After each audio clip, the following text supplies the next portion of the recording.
की वंदे वंदे। मी हा मुद्दाम एक्सरसाइज करून मी दत्ता भाऊंना विचारलं की मगापासून सगळे वाक्य म्हणतात जेवायची वेळ आहे जेवायची वेळ आहे। दत्ता भाऊ म्हणजे काय चिंता करू नका, दणकून नाश्ता करून बसवलेला आहे।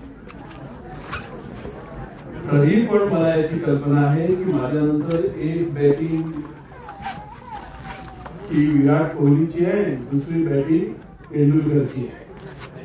तेव्हा मी किती वेळ मध्ये खेळलं पाहिजे याची मला जाणीव आहे।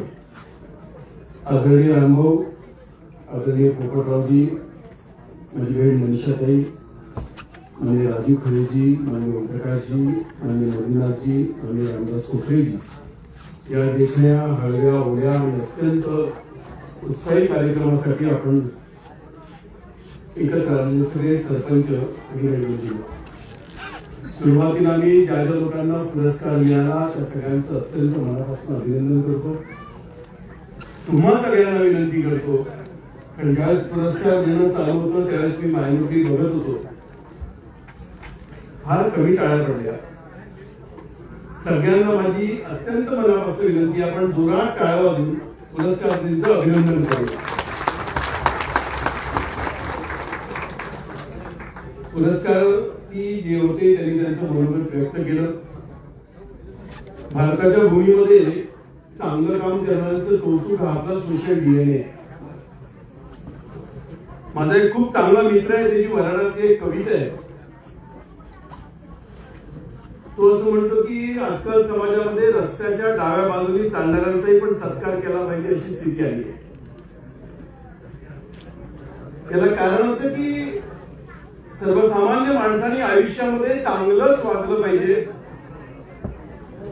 असं असलं तरी फार कमी लोक आजकाल आपापल्या जबाबदारीमध्ये चांगलं वागतात। मी दत्ता भाऊंचंही अभिनंदन करेन की तुम्ही ज्या पद्धतीचा सत्कार लोकांचा केलाय, त्यात राजकीय क्षेत्रातले लोक आहेत, सामाजिक क्षेत्रातले लोक आहेत, प्रशासनातले लोक आहेत, सगळ्या क्षेत्रातले लोक आहेत।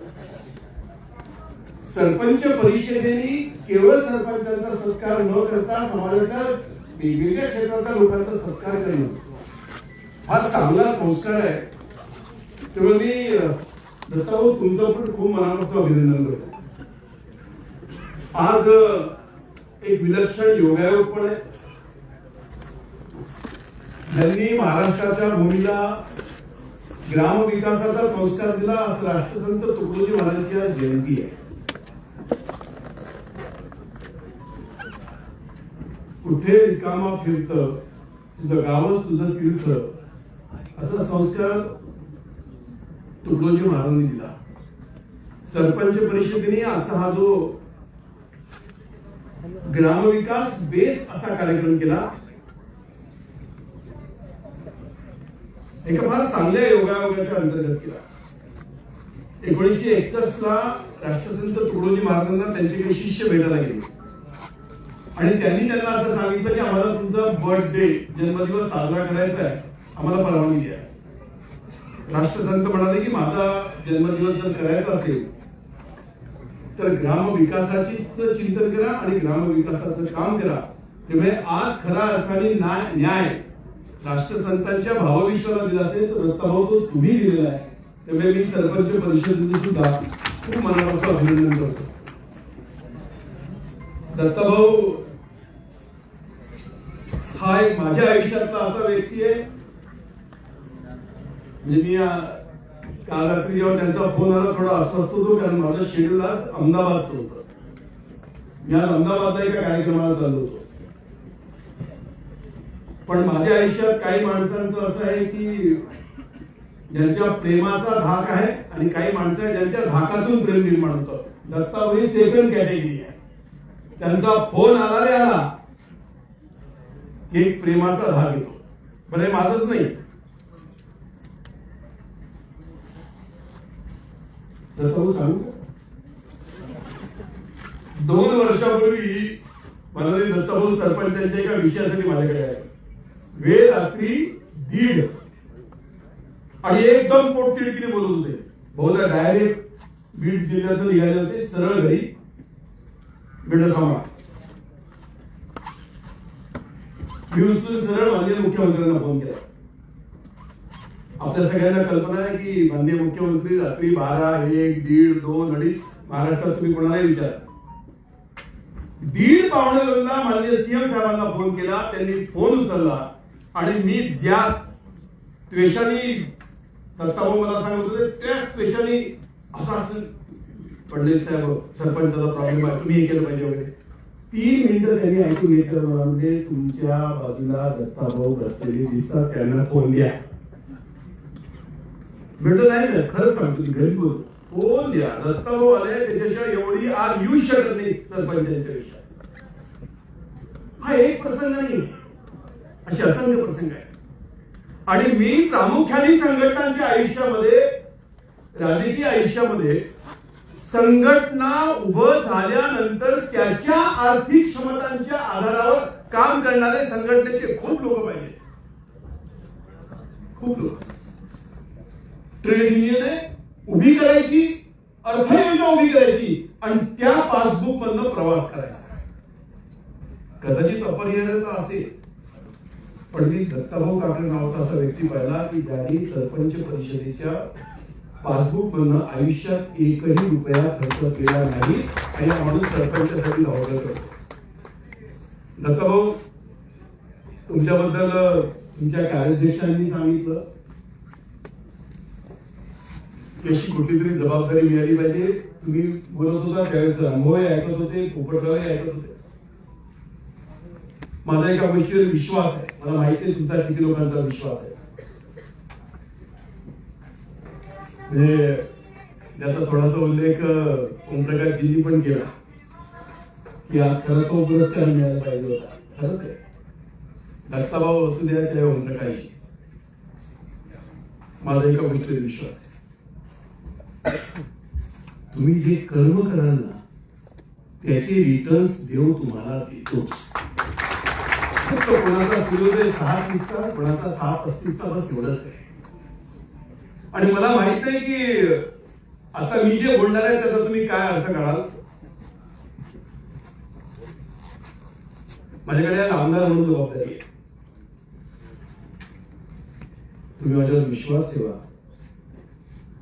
राजकीय क्षेत्रातलं पद ओमप्रकाशजी कोणी असू दे हा पाण्यावरचा बुडबुडायचा आहे. शाश्वत नाही. शाश्वत नाही. कोणालाच नव्हतं. इतिहासात नव्हतं. इव्हन भारताच्या सोडून द्या पौराणिक इतिहासामध्ये सुद्धा राजकारणात कुठलाही मोठं पद शाश्वत नाही. दुसऱ्या दिवशी राज्याभिषेक होता प्रभुरामचंद्राचा. सांगितलं 14 वर्ष वनवासाचा. प्रभुरामचंद्र 14 वर्ष वनवास करून परत आले. भरतानी राज्य झालं होतं. अप्रतिम राज्य होतं. पण प्रभुरामचंद्रांनी भरताला सुद्धा असं नाही म्हटलं की बाबा 14 वर्ष you are a very experience king. काय राज्य चालवलंय आता तूच चालव. नाही म्हटलं. राज्याभिषेक झाला. कारण त्याच्याही आयुष्यात 14 वर्ष होतं. राजकीय क्षेत्रातल्या पदातून जी शक्ती प्राप्त होते त्यातनं माणसाने शाश्वत काम उभं केलं पाहिजे हा संकेत आहे. आणि ओमप्रकाशजी तुम्ही असू द्या दत्ताभाऊ असू द्या तुम्हाला राजकारणातलं पद मिळता न मिळता सुद्धा तुम्ही शाश्वत काम करताय. आणि म्हणूनच त्यांचा खरं पाहिलं तर आज इथे सत्कार आहे. एक मुद्दा फक्त शेवटचा मी मांडतो कारण तो मांडला नाही तर मला करणार नाही. आणि योगायोगाने इथे कलशेट्टी साहेब आहेत साहेब बसलेले आहेत पोपटरावजी आहेत ग्रामविकासात काम करणारे तुम्ही असंख्य लोक आहेत. मगाशी फार चांगलं म्हटलं की असे कित्येक लोक सरपंच आहेत की ज्यांनी त्यांच्या भागामध्ये अतिशय चांगलं काम केलं आणि खरंच केलंय. पण इथे बसलेल्या तमाम लोकांना माझी विनंती आहे की ग्राम विकासाचं जे मॉड्यूल आहे आणि त्याची जी चर्चा दुर्दैवाने आहे ना ती फक्त आणि फक्त विकासाशी येऊन थांबलेली आहे. रस्ता पाणी वीज निधी. मला वाटतं पोपटराव होता माझ्या मताशी कदाचित सहमत होती. पंजाबमध्ये नाही हे सगळ्याच आहे. मी जाऊन आलोय 6 दिवस जाऊन. गावात पाणी आहे गावात सिमेंटचा रोड आहे, गावात हायमास साईट लागलेला आहे, प्रचंड मोठ्या प्रमाणामध्ये निधी आहे. पण गावातली व्यसनं वाढली आहे, ड्रग्सचं प्रमाण वाढलंय, अख्खा पंजाब अस्वस्थ आहे. मला माहिती आहे काय सोल्युशन असेल. पोपटराव सारखे, दत्ताभाऊ सारखे, तुमच्यासारखे अनुभवी लोक याच्यात सांगतील. पण ग्राम विकासाच्या मॉड्यूलमध्ये जोपर्यंत गावातल्या सामान्य माणसाच्या हॅपीनेस इंडेक्सची चर्चा होणार नाही, तोपर्यंत गाव संपूर्ण असं होऊ शकणार. आणि मला राहून असं वाटतं की प्रामुख्याने प्रशासनामध्ये आणि शासनामध्ये याचं चिंतन मोठ्या प्रमाणात होण्याची आवश्यकता आहे. खूप आवश्यकता आहे. कुठल्या छोटी गोष्ट आहे. गाव समृद्ध झालं की गावाच्या चौकात चकाचक पान भोका लागतो. पण गाव समृद्ध झालं तर गावामध्ये आयका बिल्डिंग चालू होतं, ईशा फाउंडेशन चालू होतं, स्वाध्याय चालू होतं, बैठक चालू होते, इस्कॉन येतं. जोपर्यंत मॉरॅलिटी, व्हॅल्यूज, जीवनमूल्य याची चर्चा ग्रामविकासामध्ये होणार नाही, तोपर्यंत गाव संपूर्ण होऊ शकत नाही. आणि म्हणून माझी विनंती प्रामुख्याने ते प्रशासनामध्ये लोकांना आहे आणि मिशनरी जे लोक ते काम करतात त्यांना आहे की केव्हा तरी या महाराष्ट्राच्या ग्रामविकासाच्या अजेंडामध्ये जीवनमूल्याची चर्चा होण्याची गरज आहे. म्हणजे मी शेट्टी साहेब तुम्हाला अनुभवाने सांगतो, माझं गाव म्हणून सांगतो, आमच्या गावात पंढरपूरच्या वारीला 1500 लोक आहेत, पण संध्याकाळच्या हरिपाठाला फक्त 5 जण आहेत. केव्हा बदलेल? ग्राम विकासामध्ये, प्रशासनामध्ये आणि शासनामध्ये याची चर्चा होण्याची जास्त आवश्यकता आहे असं मला वाटतं. आणि कोण करू शकेल? हे गावचा राजा करू शकतो आणि गावचा प्रशासनाचा प्रमुख करू शकतो. पण याची महाराष्ट्रात चर्चा होण्याची आवश्यकता आहे. हा कम्युनल विषय नाहीये, हा सॅफॉर विषय नाहीये.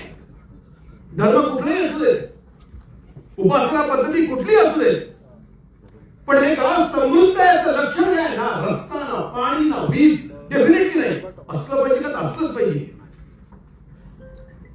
पण जोपर्यंत त्या गावातले संस्कार हे समाधानाशी आपण जोडणार नाही, तोपर्यंत गाव पूर्ण होऊ शकणार नाही. आणि मला असं वाटतं की प्रामुख्याने प्रशासनातल्या प्रमुखांनी, शासनातल्या प्रमुखांनी, मला एकच सभापती रामभाऊंना माहिती आहे, रामभाऊच्या मागे या ग्राम विकासामध्ये सुद्धा दुर्दैवाने फक्त FILE फाईल अँड फाईल. पण आता ग्राम विकासामध्ये FILE नाही LIFE ची चर्चा झाली पाहिजे असं माझं मत आहे. जोपर्यंत लाईफचं चिंतन होणार नाही, तोपर्यंत ग्राम विकास होऊ शकणार नाही. आणि मला असं वाटतं की दत्ताभाऊ, तुम्ही ज्या गतीने काम करता, ज्या ऊर्जेने काम करता, त्या ऊर्जेचं मुख्य कारण तुमचं कमिटमेंट आहे, तुमचं कन्व्हिक्शन आहे, तुमचं कॅरेक्टर आहे, तुमचं करेज आहे. कमिटमेंट, करेज, कॅरेक्टर, कन्व्हिक्शन या 4 सीला घेऊन यानंतरच्या काळामध्ये ग्रामविकासाच्या क्षेत्रामध्ये काम करणाऱ्या लोकांनी केव्हा तरी महाराष्ट्रामध्ये चिंतन करावं असं तुम्हाला सगळ्यांना आव्हान करतो. माझं तुम्ही शांतपणे ऐकून घेतलं.